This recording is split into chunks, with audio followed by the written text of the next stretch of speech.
So this video introduces the fundamental theorem of calculus, part 1 and part 2. So the fundamental theorem of calculus has two parts.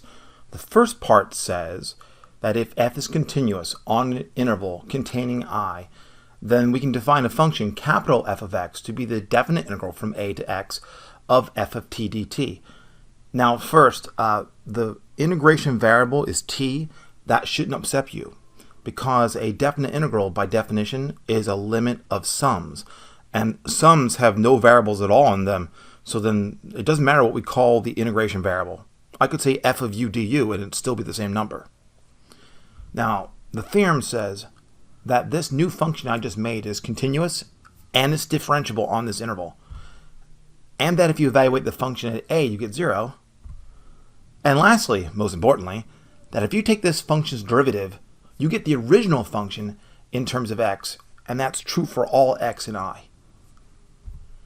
As an important consequence of this theorem then, it says for laymen that if you have a continuous function, it always has at least one antiderivative.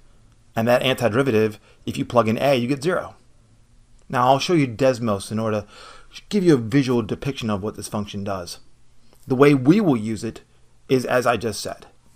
But later on, when you get to Calc 2 and Calc 3, you will see this integral from a number to x of a function in terms of t dt, because it'll be the only way for us to write down the antiderivative, and sometimes we need a symbol for it.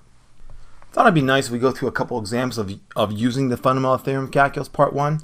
Here are 3 functions of x. In each case, I'll find the derivative in terms of x. So I'd like to know then, what would be the derivative of this y in terms of x? Well, that would then be the derivative, d dx, of the integration from 2 to x of the cosine of t squared dt. By the fundamental theorem of calculus, this is the antiderivative of the inside. So this must be, in the end, the cosine of x squared. And that's that problem. Now let's try the second problem. To do that, I'm going to create another function to help me out. Look at the function capital F of x, and that will be the integration from 1 to x of t e to the t dt. This is the function by the fundamental theorem of calculus part 1 that when you take its derivative, you have to get x e to the x. So notice that this y is actually a composition of f with, I replaced this x with this 5x plus 2, so I have 5x plus 2. Finding this derivative is easy. By the chain rule, the derivative then would be the derivative of the outside evaluated with the inside, and then I multiply it by the derivative of the inside. Since I know the derivative of f though, I can just evaluate it to get, that would then be 5x plus 2 times e to the 5x plus 2, and that'd be times a 5. I'll just put the 5 right here in front. That's the answer. And that's how to find the derivative of this y in terms of x. For the last one, you just actually do the same thing again, but first you would write this as the integration from, let's say, 0 to 5x plus 2, the square root of t squared plus 1 dt, and then subtract the integral from 0 to x of the square root of x squared plus t squared plus 1 dt. Then we can find the derivative easily. Now, in that case, the derivative of this y in terms of x, without me actually writing down the helper function, this is the same as saying take the derivative of this function, but there's a composition. So the derivative of the outside function is actually the antiderivative of the square root of x squared plus 1. So that derivative would then be the square root of x squared plus 1. But the x has been replaced by 5x plus 2, and that means I have to tack on the derivative of that inside, which would just be 5. Then I subtract. Now I need this guy's derivative. By the fundamental theorem of calculus, this represents the antiderivative of the square root of x squared plus 1. So when you take the derivative of it, you just get the square root of x squared plus 1. And that's the answer to the problem. The second part of the fundamental theorem of calculus says that if f is integrable, and actually when I prove this later on at the end of the video, I'll assume something simpler, which is it's just continuous. And capital F is any antiderivative of little f on the closed interval from a to b, then the definite integral from a to b of f of x dx exists, of course, because it's integrable, but it actually equals the value of evaluating the antiderivative at the bounds b and a and subtracting them. For now on, because we're going to do this so much, we will write the subtraction of the difference of the evaluations in these antiderivatives by writing just capital F of x with a bar and then subscripts a and a superscript b. Also, because sometimes it's not clear exactly what the antiderivative is, I will sometimes instead, very often in fact, just put it in brackets instead. It's the same thing. Now be careful. Don't think of this as the definition of the definite integral, because it's not. The definition is the limit of Riemann sums as the norm of the partition goes to 0. There are functions that are integrable that have no antiderivatives, so you can't use this theorem. There are functions that have an antiderivative and actually are not integrable. A good example of that is Volterra's function. So then you need both these conditions to be able to use this fundamental theorem. Do not think the definite integral just exists as long as you have an antiderivative, because that's actually not quite true. So I'm going to evaluate this definite integral using the fundamental theorem of calculus.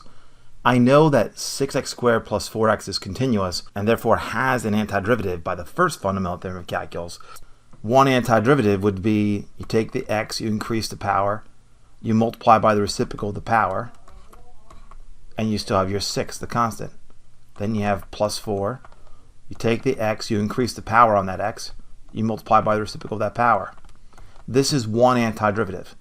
Now normally we put plus c, but I'm not looking for the antiderivative. I'm using the fundamental theorem of calculus, which says I use any antiderivative to get the answer. That is one antiderivative. It's just where the constant of integration is 0. Then I evaluate this expression over the bounds. So this is just cleaning it up, 2x cubed plus 2x squared, and we'll evaluate that from 0 to 2. That means anywhere I see an x, plug in 2. That would then be 16 plus 8. Then subtract anywhere you see an x, plug in 0. And that'd just be 0 plus 0. So the answer here is 24. That's the value of this definite integral. Let's find the value of this definite integral. Now, the integration notation for both indefinite and definite, the antiderivative and the definite integral notation, they're very, very similar. One just is a number and one's a function. But they both share the same linearity property, that they distribute through sums, differences, and constant multiplications. So we will just treat this symbol like it is the antiderivative symbol until I get rid of it. And then I'll put bounds and evaluate the expression. So if I wanted to find this definite integral, I'll pretend like it's the antiderivative symbol as long as possible. And to find the antiderivative of that expression, I would first rewrite the integrand like so, by changing the square root using rational notation. But then I can multiply this t to the 1/2 and distribute it through the summation to get 2 times t to the 1/2 minus t to the 3/2 power dt. Now I can easily find the antiderivative. I take the t, I increase the power, I multiply by reciprocal of that power. I still have my constant 2 in front. Minus, I take my t, I increase the power by 1, I multiply by the reciprocal of that power. And I evaluate that from 0 to 2 again. So this will be, just cleaning it up, you get 4/3 t to the 3/2 power minus 2/5 times 2 to the 5/2 power. So 2t, I lost my t. And that's evaluated from 0 to 2. So then that would then be, anywhere I see a t, plug in 2. Anywhere I see a t, plug in 0. You would get 4/3 times 2 to the 3/2 power minus 2/5 times 2 to the 5/2 power. And if you plug in 0, you just get 0. So the answer then is of 4/3 times 2 to the 3/2 power minus 2/5 times 2 to the 5/2 power. Clearly, though, that's not very satisfying. You really should rewrite that answer. So just doing the arithmetic to make it look nicer, notice that there's a common factor of 2. See in the numerator? There's at least a common factor of 2. But there's also a common factor of 2 to the 3/2. So there's a common factor of 2 to the 5/2. I'll just take that out. If you take this out of that, you're left with 2/3 minus. If you take 2 to the 5/2 out of this product, you're left with just 1/5. So 2 to the 5th is 32, but this is really 2 to the 4th times 2 to the 1/2. So that'd be 2 squared times the square root of 2. That would be 4 square roots of 2 times, and then you can subtract this fraction to get 9/15. So that is 36 square roots of 2 over 15. And that should be the answer to the problem. Let's do that again. I want to know the value of this definite integral. So to do so, this would then equal, I'd have 5 times the antiderivative of e to the 4t, which we know is e to the 4t, multiplied by 1/4. And then I have plus the antiderivative of secant squared, which is just the tangent of t, and there's actually a subtraction in here. So that's subtraction, not addition. And I evaluate that from 0 to pi over 4. So this would be 5/4 e to the 4t minus tangent of t. Now, sometimes people look at this expression and it's not clear what the symbol applies to. So if that ever happens, or you're feeling comfortable, go ahead and put brackets around it instead. It's the same thing. It's just a notation to represent what we mean. This then just means you have 5/4 e to the pi minus the tangent of pi over 4, and then minus, plugging in 0 for t, 5/4 minus the tangent of 0. So that's 5/4 e to the pi minus 1 minus 5/4, and then minus 0. So that's 5/4 e to the pi minus a 9/4. And that is the value of that definite integral. Now, I did mention that the definite integral has some properties that the antiderivative doesn't, mainly because the definite integral has bounds. So we have the additivity property, we have the zero width property, things like that. So it's going to be important here because we don't really have a very nice antiderivative rule for the absolute value. So pretty much if we ever see it, we have to get rid of it somehow. A common trick to do so is to do this. Just find out where the inside of the absolute value is 0, and then break up the integral around that number using the additivity property. So here I am writing down the integral using the additivity property, not changing the integrand as of yet. There we go. Then I know, though, that the absolute value, if the inside's positive, the absolute value is the same as the inside. If the inside of the absolute value is a negative value, then the absolute value is equivalent to the opposite of the inside of that absolute value.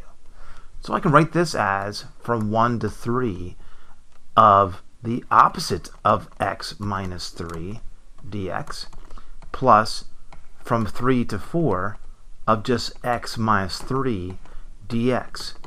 Because over this interval, x minus 3 is always negative, ignoring the bounds.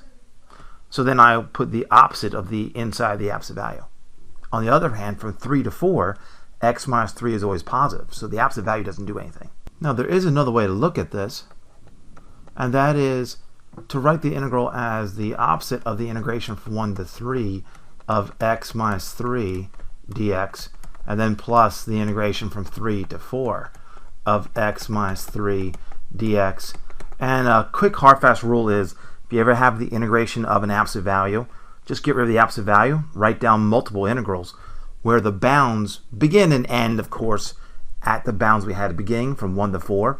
but you also stop any place the inside of the absolute value is 0. So that might create many integrals. And then when you have all these integrals, you put a minus in front of it if the function is negative over the interval. You put a plus in front of the integral if the integrand is always positive. And that should be the same answer as the work I just gave you here, if you want to just get there quickly. But the work I gave you is the actual justification. Now the answer is pretty easy. We find the opposite of, I need the antiderivative, which would then be 1/2 x squared minus 3x. And I'll evaluate that from 1 to 3. Then I'll add. The antiderivative doesn't really change. There's just a sign difference. So we have that expression evaluated from 3 to 4. So if I plug in 3, I get the opposite of plugging in 3 here. I'd get 9/2 minus 9. And then I subtract. I plug in 1 to get a minus 1/2 minus a 3. Then I have plus for the second one. I plug in 4 to get, well, 4 squared is 16 times 1/2 is 8 minus 12. And then minus, I plug in 3 to get 9/2 minus 9. And you're welcome to go back and add all that up. So getting it somewhat quickly if possible, this is going to be a minus 9/2 plus a 9 plus a 1/2, and then I have a minus of minus of a minus. I then minus a 3. I then have plus 8 minus 12 minus 9/2, and then plus 9. So to add this up, you would then get a negative 9/2, and this negative 9/2 makes a negative 9. Adding it to that 9 cancels. So I've already taken care of these 3 terms. Next I have a 8 minus 12, that's minus 4, minus 3, that's minus 7, plus the 9, that's 2. So far I have this is all taken care of, and that's 2. Then I have 2 plus a 1/2, and that is 5/2. That is the answer to the value of that definite integral. Let's try it again.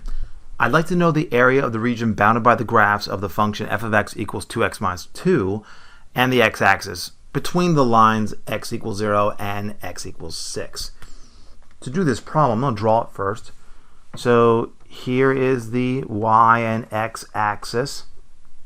The graph of f of x equals 2x minus 2 would be a line that looks like this. It would intersect the x-axis to get x-intercept where x is 1.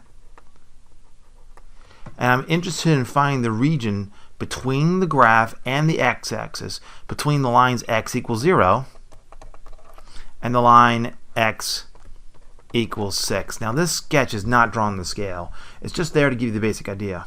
So the region is here and then here. So you recall that to find the area of a region, you just take the integration from 0 to 6 of the function. But remember though that the definite integral is a signed answer. It's a net total sum. So that means then if I look at the picture, this would not be the right answer. In fact, this will give me this area counting as positive and this area counting as negative, and then adding those two values together. So this integration then is not the actual area that we're after. Now there's a couple ways to fix that. One way is actually to take the integration from 0 to 6 of the absolute value of 2x minus 2 dx. The reason is if you graph the absolute value of the function, all you do is take the entire graph and reflect everything, just move everything up to the positive y-axis portion, so that's quadrant 1 and quadrant 2. That would then look like this picture. You'd get this graph, and you'd find this area, and you'd find that area. So that's one way to handle it. Another way to handle it is to think of it in terms of areas and then add and subtract as necessary. So either way though, you'll wind up getting this. I'll do the integration from 0 to 1 of 2x minus 2 dx. But this answer is not the area of this region. It is the opposite of it. So I'll take the opposite of that negative number to get the actual area. Then I'll add the integration from 1 to 6 of 2x minus 2 dx. Because then this is the area of this region as a signed area. That's a positive area, so then this would be correct. Notice you could just do it this way too. All I'm doing is replacing the absolute value, writing down multiple integrals where I go from 0 to 6, and I stop and start anywhere the inside of the absolute value is 1. I put a minus in front if the integrand is negative over the interval. I put a plus in front if the integrand is positive over the interval. Now it's easy. This would then be the opposite of x squared minus 2x evaluated from 0 to 1. And this would then be x squared minus 2x evaluated from 1 to 6. So that gives you your answer of, you have the opposite of, if you plug 1 into here, you'd have a negative 1. Then we subtract, if you plug in 0, it'd just be the opposite of 0. Notice the double negation, so it's the minus from the integration by using the fundamental theorem of calculus. And this negative is because of the function. Then I have plus.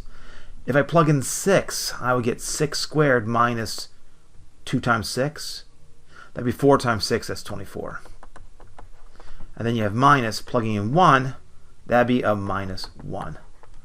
So that's 1 plus 1, that's 26. That's the answer. That's the area of that region. And that gives you a basic introduction to the fundamental theorem of calculus part 1 and 2. This is going to become your very best friend. We'll never ever get away from it. We'll use it almost every single day in Calc 1, 2, and 3 for the rest of your life. But I have not proved it yet. So if you are interested in seeing those proofs, then just keep watching the remainder of the video. If you don't care about the proofs, then you can really stop here. So you wish to have a deeper understanding of why it works, huh? That's fine. So then I'll need at least one theorem before I get to the fundamental theorem of calculus. Luckily, it's easy to explain. So this is called the mean value theorem for integrals. Suppose that f is continuous on an interval from a to b, then for some c in the interval from a to b, the definite integral is the same as evaluating b minus a times the function evaluated at this c. I like to call this the shake the ant farm theorem, because if you think about the ant farm, it fills with sand, has different levels. Now pretend there's no ants in it, and think only about the cross section. If you took that ant farm and shook it, the effect is to level out all the dirt. Well, that's exactly what just happened here, because the area under the curve,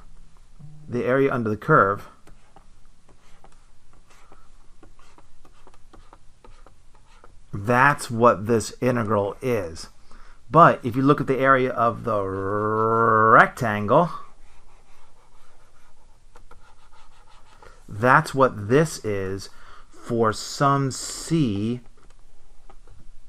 in the interval. So I just want to convince you now why that should be true, although the picture suggests that it should be true.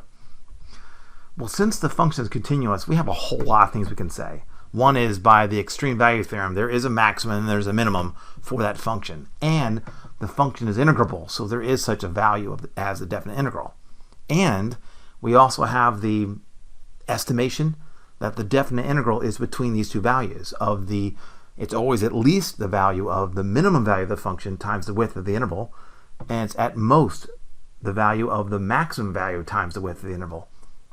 Now if you divide that entire inequality by b minus a, assuming that b is more than a, you have that the 1 over b minus a of the integration from a to b of f of x dx, that's just some number, is somewhere between the lowest value of the function and the largest value.